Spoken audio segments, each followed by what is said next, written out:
que comprendo, y no solamente comprendo, sino que comparto y agradezco vuestro apoyo, vuestra ayuda y vuestro entusiasmo. Cuando el señor don José María Aznar y el Partido Popular ganaron las elecciones de 1996, se sabía que a la vez que tomaran el control de la Moncloa, tomarían el control de Radio Televisión Española. Durante la campaña, el señor Aznar había prometido que pondría al frente de RTVE a una persona independiente, dado que los últimos responsables que había puesto el PSOE, el señor Calviño, la señora Pilar Miró, el señor Luis Solana o el señor García Candau, tenían todos el carnet del PSOE o el de UGT. Me comprometo al nombramiento de un director general de Radio y Televisión independiente y de prestigio. Por lo tanto, en su primera cualificación de independiente, no militante ni del Partido Popular ni de ningún partido. La persona elegida por el señor Aznar y por su consejero aúlico para temas mediáticos, que era el señor don Miguel Ángel Rodríguez, secretario de Estado de Comunicación, fue la diplomática doña Mónica Ridruejo, que en efecto era independiente en el sentido de que no ocupaba ningún cargo con el Partido Popular y no aguantó en el cargo ni un año, precisamente por las malas relaciones que tuvo con la estrategia política diseñada por el señor don Miguel Ángel Rodríguez de ir a la guerra contra el Grupo Prisa. La primera directora de Televisión Española de aquella etapa fue la señora Mónica Ridruejo, que fue muy bien recibida por la prensa, posicionada una independiente y tal, pero duró muy poco tiempo. Y se lo cuento a usted porque la prensa, este artículo del diario El País, le atribuyen a usted la marcha de esta persona de la Dirección General de Radio Televisión Española. ¿Es exagerado? Bueno, supongo que me atribuirán primero haberle nombrado. Cierto, el orden es importante. Puede ser que me atribuyan la salida. Y luego la marcha. Es verdad que al final hubo un desencuentro con Mónica, no tanto para que saliera, pero digamos que tampoco en aquel momento la comodidad del Partido Popular en el gobierno era absoluta. Teníamos una minoría parlamentaria muy exigua. Uno de los consejeros que había puesto el PP en Radio Televisión Española junto con la señora Ridruejo, que era don Carlos Mendo, uno de los fundadores del País, también se fue porque tampoco compartía esa estrategia de guerra contra Prisa. Y para reemplazar a la señora Ridruejo, el señor Aznar escogió a un diputado del Partido Popular, don Fernando López Amor, que ha estado 30 años viviendo de la política, primero como concejal y luego como diputado, con lo cual digamos que la promesa de despolitizar RTVE quedó un poco en papel mojado. No militante ni del Partido Popular ni de ningún partido. Pero el nombramiento clave de la nueva RTVE no era el de director general de RTVE, era el de director de informativos. Hasta ese momento, el presidente del gobierno designaba al director general de RTVE y el director general de RTVE designaba al director de informativos. A la señora María Antonia Iglesias la había escogido el señor don Jordi García Candau, a don Diego Carcedo la había escogido don Luis Solana, etc. No fue el caso de lo que ocurrió en 1996, porque antes de que fuera elegido la directora general de RTVE, el señor Aznar ya había designado al director de informativos por designación directa del presidente, que era el periodista don Ernesto Sáez de Buruaga, que era amigo personal del señor Aznar. Otro día en el periódico Le Figaro que quiere tener a España en la primera división europea. ¿Esto, de cara al ciudadano, qué significa? Esto significa que nosotros tenemos que tomar una opción bien sencilla, y es ¿dónde queremos estar? ¿Queremos estar entre los más poderosos, entre los que deciden? El señor Buruaga puso como número 2 de su equipo de informativos al señor don Javier Algarra, que fue el primero en incorporarse pues en el subdirector de informativos de Televisión Española, porque Ernesto me pide que me vaya con él. Uno de los informativos que en ese momento ocupaba Miguel Ángel Sacaluga, que era la mano derecha de María Antonia Iglesias, pero decidimos hacerlo al estilo Brubaker. Venga, primero vas a entrar en la redacción para conocerla de cerca, te vas a incorporar al equipo del telediario del mediodía, vas a ver cómo funciona todo, y cuando me digas cómo funciona, pues ya procedemos al cambio. Y eso es lo que hicimos. Entré en el telediario, vi cómo iba, la gente pensó, este va a ser el nuevo editor del telediario.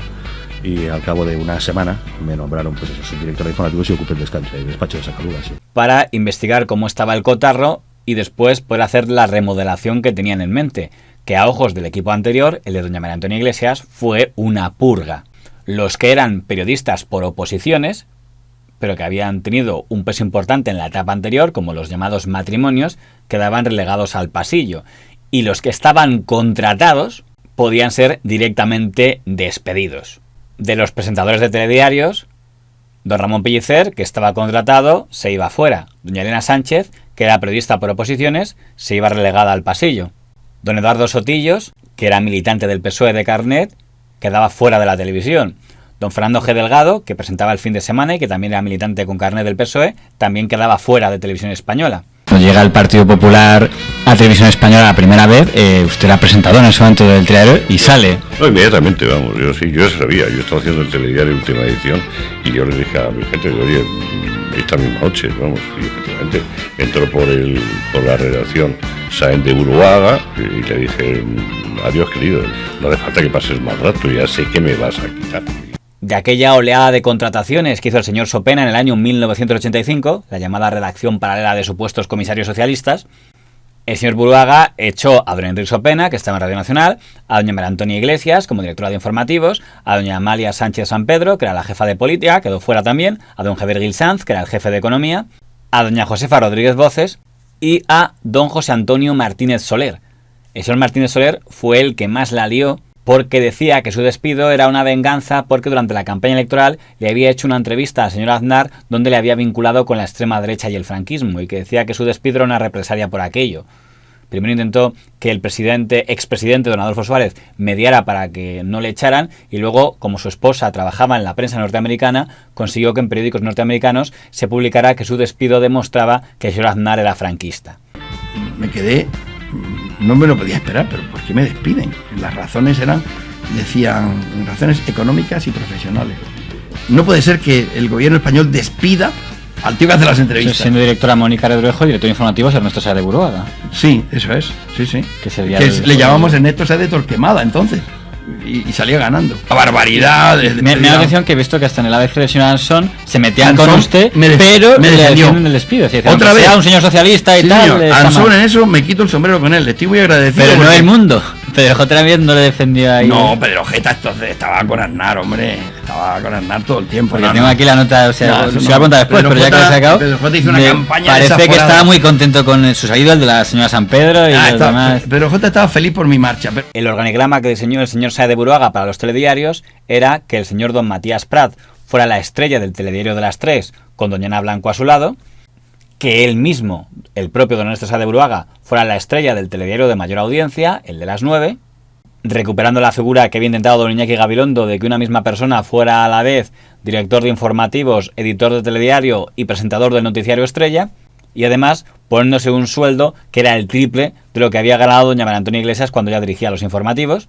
El señor Buruaga cobra 35 millones de pesetas anuales por ser director de informativos. Entonces respondió el PSOE, el gobierno entonces a través de Cascos, bueno, pero el que estaba antes, el señor Pellicer, cobraba 42 millones de pesetas. Entonces, la primera reflexión, aparte del ITUMA, es decir, ¿se cobraban esos sueldos en la televisión española de entonces? Pues al parecer el señor Pellicer y el señor Buruaga sí, los demás le aseguro que no. Y lo único que me invita a hacer esta reflexión es a pensar que efectivamente el ITUMAS es bastante más antiguo de lo que muchos pueden pensar ahora, ¿no?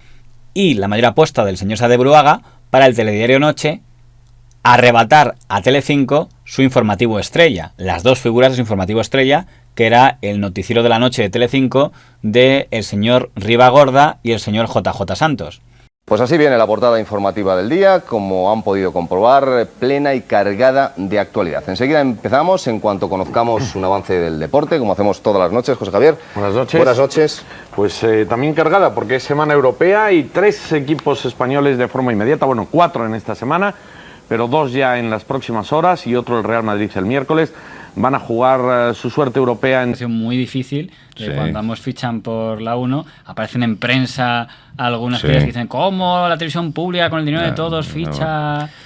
Ahí empezamos un poco a comprender que trabajar en un medio público te sitúa en el pim pam pum, ¿no? Entonces, en nuestro caso llegó hasta el Parlamento, o sea, una cosa tremenda. Sí, se debatió en el Parlamento nuestro fichaje.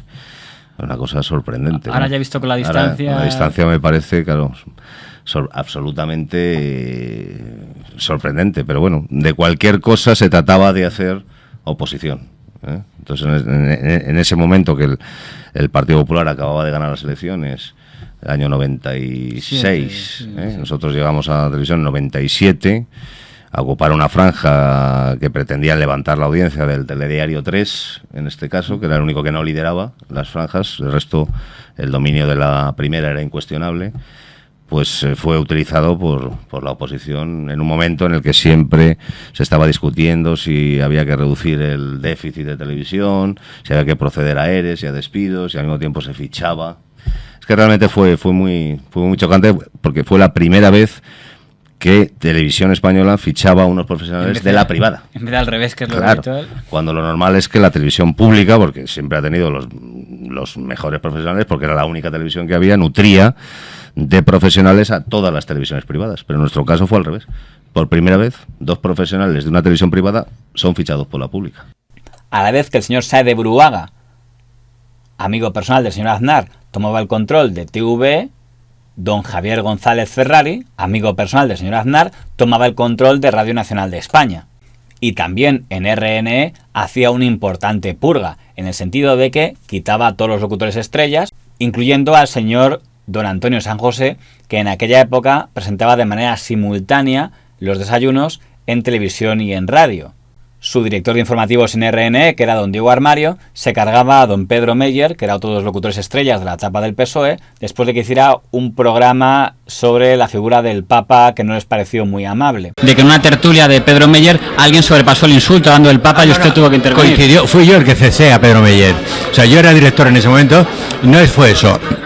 El tema no es que fuera un insulto al Papa, el tema es que en aquella oportunidad se había programado un debate sobre la teología de la liberación y uno de los invitados solamente estuvo hablando de que si Pablo VI tenía un novio, que si estaban consintiendo relaciones sexuales con niños. Entonces, eso se puede hablar incluso, pero no introducirlo en un debate que no era el que estaba previsto. A mí me pareció que no había controlado bien la tertulia, el director de la tertulia, y por eso tomé esa decisión. Y de igual modo purgaban la tertulia de figuras que eran conocidas por su sesgo progresista. Salía don Eduardo Oroteclen, salía don Carlos Luis Álvarez Cándido, salía doña Margarita Sáez Díez, que era la esposa del señor Sopena, todos fuera. Cuando ganó la otra vez el Partido Popular con José María Aznar, tú estás en Radio Nacional de España y también dejaste de estar. También, oye, me has seguido la pista muy de cerca. Efectivamente, así ha sido. Habla muy bien de la libertad de expresión, al menos de cara a ese grupo. Gana el Partido Popular y eso en buena medida se acaba o se reduce drásticamente. La principal apuesta en la primera etapa del señor González Ferrari fue don Alejo García, que se había hecho conocido porque durante los años felipistas había conducido una tertulia, La Espuela, en cadena ibérica, con un tono derechista, antifelipista, pepero. Angelito, ¿has localizado ya la sintonía de Radio Nacional de España? Gracias, hemos aumentado la audiencia. Escucha, eres sectario. Para explicar mi presunto derechismo, me localizas como redactor jefe del diario Pueblo. Que otro de los redactores jefes de ese diario, al mismo tiempo que yo, se llamaba Juan Luis Cebrián. En el periódico escribían plumas tan de derechas como Raúl del Pozo, José Luis Balbín o el mismo Jesús Hermida y Cándido de tu propio grupo editorial. Había trabajado para comer en el semanario Signo con Pepe Oneto, también de tu grupo editorial. Director del diario Arriba, órgano del Movimiento Nacional, los editoriales los escribía Fernando Ónega, de tu grupo empresarial. Y era reportero de calle Daniel Gabela, hoy alto directivo de la cadena SER, de tu misma plataforma. Angelito, cuando vuelvas de vacaciones te pasaré una lista de los profesionales que han pasado por los diarios Pueblo y Arriba y que hoy están en Antena 3 o en el Grupo Z, por si quieres hacer una purga ideológica en condiciones. Pero don Alejo García, que estaba a la vez en Radio Nacional de España y en los desayunos, no funcionó. Por lo que al año el señor González Ferrari lo cambió por don Carlos Herrera, que sí funcionó muy bien. Sí, vamos a ver. Bueno, yo encargué, porque me voy a responsabilizar yo porque era el director, vamos a dejarnos de gaitas. A Alejo, al que yo tenía un gran respeto y un gran cariño, el programa de la mañana. Pero tuvimos nuestras discusiones porque a mí el programa no me parecía que fuera acorde a los tiempos que corrían. Me refiero a la realización del programa, es decir, a la frescura del programa, a, no sé, hacer una cosa un poco más Yo quería una cosa un poco más moderna, ¿eh? Yo quería modernizar una radio nacional en lo que ya había estado hacía 10 años, y que cuando volví 10 años después como director me encontré que seguían los mismos Revox, ahí nadie había cambiado nada, y los mismos redactores, que con todos mis respetos, es decir, o sea, muchos son fantásticos y fenomenales, pero yo creo que de vez en cuando en los sitios hay que abrir las ventanas y orear un poquito, ¿no? Un poquito. Entonces, a los pocos meses de empezar el programa, esto empezó en septiembre, yo me acuerdo que en diciembre firmé, pues esto ya también se puede contar, un precontrato con Carlos Herrera para que se incorporara a las mañanas de Radio Nacional cuando terminara su contrato en Canal Sur, es decir, en julio del año siguiente. Y claro que fue un bombazo. O sea, Carlos Herrera le dio un aire a las mañanas de Radio Nacional que no lo tuvo luego hasta que no llegó Juan Ralucas. Y aunque hasta ese momento el señor Herrera era considerado alguien progresista, que había estado en Canal Sur, a partir de ese momento sería visto como alguien de tendencia conservadora. Cada día son más los que escuchan Radio Nacional de España. 150.000 nuevos oyentes reciben los buenos días con Carlos Herrera, el programa que más ha crecido de la radio española. Quien quedaría al frente de los desayunos sería don Luis Mariñas, también amigo personal del señor don José María Aznar. Se han dado cuenta que ser amigo de Aznar en aquella época parecía ser algo provechoso en RTVE, aunque es cierto que el señor Luis Mariñas tiene una trayectoria profesional que justificaba que estuviera al frente de los desayunos. Y a pesar de toda esta purga, el ala dura del Partido Popular consideró que el señor Buruaga y el señor Ferrari habían sido muy benévolos. Para empezar, porque no compartían que se escogiera al señor Buruaga y al señor Ferrari, que ninguno de los dos había sido de lo que podríamos llamar la línea más agresiva del sindicato del crimen contra Felipe González, y que fueran ellos los que tomaran el control de RTVE no les pareció bien a ese sector mediático que podían representar figuras como don Antonio Herrero, don Federico Jiménez Los Santos, don Luis Herrero o don Luis María Ansón. Nosotros de Buruaga y Javier González Ferrari. Pues más estaba en la SER, lo cual provocó que algún gracioso, que alguno todavía sigue por ahí, creyendo que le oyen, bueno, a mí me pusieron a parir. Ferrari, que tiene una trayectoria profesional extraordinaria para los que hemos estado enfrente. Siempre que lo hemos tenido enfrente, hemos triunfado. Bueno, es casi como pegarle a un niño. Es la incapacidad de comunicación en persona. Pero además la malevolencia, la intriga, el pasilleo. Un personaje de cuidado. ¿Cómo es posible, y le pusieron a parir al Partido Popular, cómo es posible que se lleven a un tío del Grupo Prisa a dirigir Radio Nacional de España? ¿Cómo era posible eso, no? Pues sí, era posible. Era posible porque yo trabajaba en el Grupo Prisa, pero no tenía por qué ser... vamos a ver. Primero, la ideología hay que dejarla en el perchero. O por lo menos el sectarismo. Perdón, la ideología no, pero el sectarismo sí. Y yo sí puedo presumir de algo, creo. Mis críticos dirán que no, pero yo creo que yo he tenido mi ideología, la sigo teniendo, pero lo que no he sido es sectario. Por otro lado, en la televisión española de los señores Buruaga y Ferrari se habían mantenido importantes fichas de la etapa anterior. En la etapa inicial, don Miguel Ángel Sacaluga siguió siendo subdirector de informativos y posteriormente fue nombrado corresponsal en París, una de las corresponsalías con más prestigio, a la vez que su esposa, doña Lucía Ayeste, era nombrada corresponsal de RNE también en París. Doña Alicia Gómez Montano, una de las piezas más importantes del equipo de doña María Antonia Iglesias como jefa de política, había sido colocada como subdirectora de informe semanal en el equipo del señor Buruaga. Doña Carmen Sastre, que era la número 2 de Economía en el equipo de doña María Antonia Iglesias, ahora quedaba como jefa de Economía con el señor Buruaga. Y además el señor Buruaga mantenía intacto el equipo de la Dos Noticias, con el señor don Fran Llorente como director y el señor don Lorenzo Milá como presentador. Algo que iba muy en la línea de lo que entonces solicitaba don Miguel Ángel Rodríguez, que en aquel momento, como secretario de Estado de Comunicación, decía que había que demostrar espíritu centrista. Fran Llorente, cuando yo era portavoz del gobierno, dirigía un informativo en Televisión Española. Las Dos Noticias, que lo presentaba Lorenzo Milá. Eso también incluía mantener las figuras del sector a la izquierda del PSOE, que eran los que estaban en torno a comisiones obreras. En este grupo estaría el señor Machín, que era el jefe de Noticias Internacionales. Como anécdota, en muchas de sus piezas la acompañaba su esposa, la señora Ana Bosch, también prestigiosa corresponsal.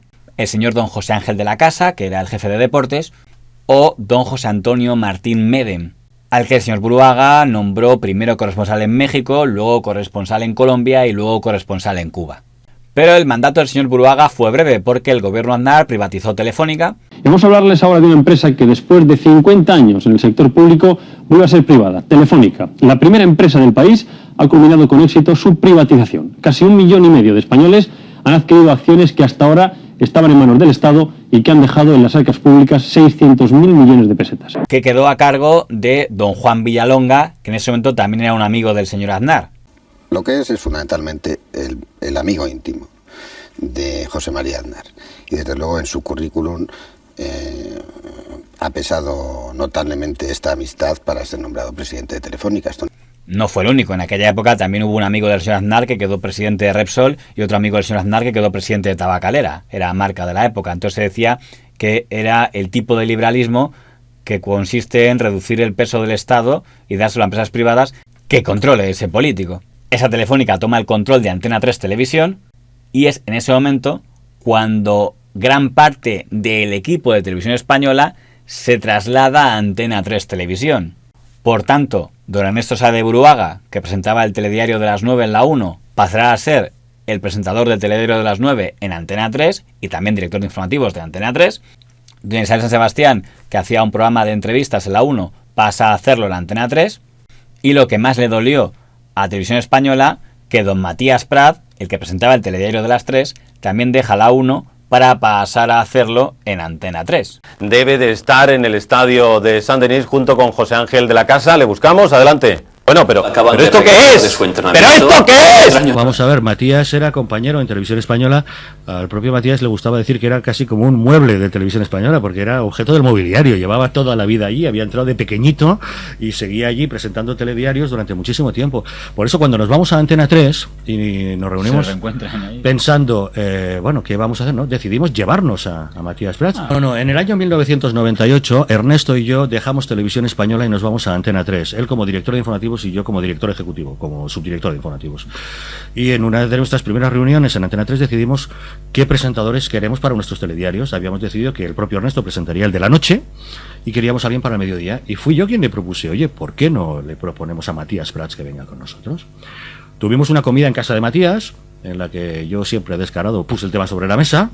Todo el mundo se quedó como un poco violento ante el tema. Pero ¿cómo le dices a Matías que se venga tal? Pero bueno, la piedra estaba lanzada. Entonces, para demostrar cariño a Matías Prats, que estaba por Televisión Española de enviado especial en París, cubriendo, creo que eran unos mundiales de fútbol o no recuerdo bien qué, Ernesto y yo cogimos un avión, nos plantamos en París, nos fuimos con Matías a comer a Au Pied du Cochon, un sitio donde nos pusimos unos buenos crustáceos, y ahí delante le demostramos, mira Matías, hemos venido hasta París solamente para demostrarte que te queremos, porque queremos que vengas con nosotros a Antena 3. Fue en ese momento cuando Matías dijo, hombre, si han venido hasta París solo para comer conmigo y se vuelven por la tarde, es porque de verdad tienen interés. Caso de que retrocedemos de nuevo al año 98, año en el que cambió Televisión Española por Antena 3. ¿Tomaría la misma decisión de entonces?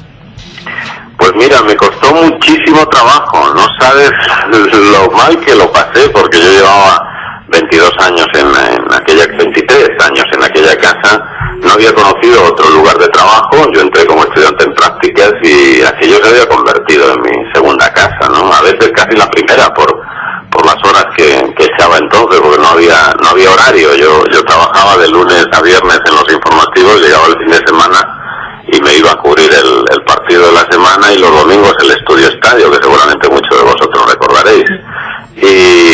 Y no tenía planteado el cambio, de hecho me habían llegado algunas oportunidades anteriormente y siempre había alguien en televisión, en este caso un buen director general, que me llamaba a su despacho y le decía, ver, hombre Matías, ¿cómo te vas a ir de aquí? Pero si estás en tu casa y tal, vamos a ver, me repasaba un poquito, eso es el sueldecillo que entonces ganaba y yo me quedaba satisfecho y digo, bueno, pues no cambio. Pero... ¿Cuál fue la principal razón para abandonar TV? Cuando recibí la oferta expuse al director de TVE una serie de peticiones. Estaba a gusto y no tenía quejas, pero quería espaciar mis apariciones en pantalla, centrarme en el telediario y en algún acontecimiento deportivo. Llevaba 23 años sin un fin de semana. En definitiva, solo quería afecto y reconocimiento. La respuesta fue, pues vete. Eso me dejó descolocado y acepté la oferta. Y fue cuando se empezó a valorar la posibilidad y Matías se vino con nosotros a Antena 3. Se convirtió ya casi en el símbolo de Antena 3. Se llevó un gran disgusto el director general porque, claro, dijo, Matías, ¿cómo te vas de Televisión Española a un canal privado? Tú no puedes hacer tal cosa. El director general entonces era Fernando López Amor. Entonces, bueno, a Matías le sometió a mucha presión, le fue difícil, pero finalmente lo decidió y efectivamente todo un símbolo de Televisión Española se vino con nosotros a Antena 3 y ahí sigue en Antena 3 haciendo un excelente informativo. Un saludo, Matías, es el más grande. Entonces se planteó una gran posibilidad. Era el último tren para conocer también la empresa privada. Había muchos amigos entonces en Antena 3 que tiraron de mí y un buen contrato, para que te voy a mentir, ¿no? En este caso era ya pues asegurarse un poco el futuro y me decidí. Me costó mucho trabajo, lo pasé muy mal, pero con el paso del tiempo puedo decir que fue una gran decisión, sin duda alguna. Finalizaba así la etapa del señor Buruaga en Televisión Española, etapa que según los socialistas era la de mayor manipulación en la historia de RTVE, una acusación no demasiado original. Es la prueba de 9 que faltaba para demostrar que se trata de una operación política. El señor Saez de Buruaga ha sido el responsable informativo de Televisión Española en la etapa más sectaria de los informativos de Televisión Española. En la más sectaria, señor ministro. Y por esa razón, Telefónica y ustedes, los señores del PP, le han llevado a Antena 3 para continuar con su tarea, una tarea de ensalzamiento hasta lo ridículo del gobierno del Partido Popular y de criminalización, y esto es lo peor, del Partido Socialista. ¿Sabe usted, señoría, que acaba de decir que unos cuantos millones de españoles son tontos? Porque usted sabe que los telediarios que dirige el señor Saez de Buruaga son los más vistos de entre todos los telediarios de todas las cadenas de televisión. Cuando Antena 3 ficha al señor Saez de Buruaga, lo que tiene en cuenta es esa realidad. Es uno de los mejores profesionales de la información española y es lógico que desde esa perspectiva intente ser captado por las empresas privadas. Así son las cosas y así se las hemos contado.